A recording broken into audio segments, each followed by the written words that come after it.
जय जिनेन्द्र।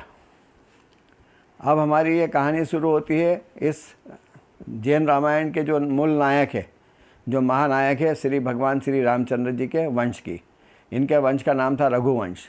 एक्चुअल में रघुवंश की उत्पत्ति हुई थी इक्ष्वाकु वंश से, जो कि हमारे भगवान आदिनाथ का इक्ष्वाकु वंश था।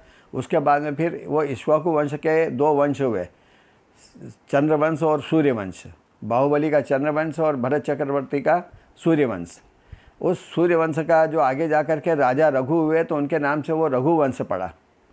और राजा रघु के बाद में उनका पुत्र हुआ अरण्य। अरण्य मतलब भगवान रामचंद्र जी के दादाजी का नाम अरण्य। अरण्य जो था, अरण्य के मित्र थे एक, उनका नाम था सहस्त्र रश्मि, जो कहाँ के, महेश्वर के राजा थे। महेश्वर वर्तमान में जो महेश्वर है उसका नाम महिष्मती नगरी था, वहाँ के राजा थे सहस्त्र रश्मि। वो अरण्य के मित्र थे। उनका आपस में साथ में ये भी था कि अपन साथ में दीक्षा लेंगे दोनों मित्र। तो अरण्य के मित्र थे सहस्ररश्मि, और अरण्य के दो पुत्र हुए, अनंतरथ और दशरथ।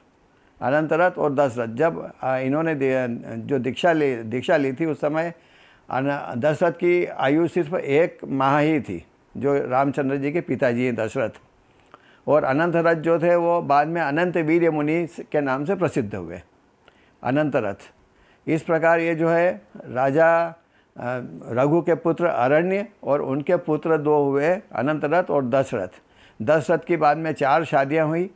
कौशल्या, जिनका कि नाम अपराजिता था, कौशल्या के बाद सुमित्रा के बाद कैकेयी और कैकेयी के बाद सुप्रभा। ऐसी 4 पटरानियाँ हुई।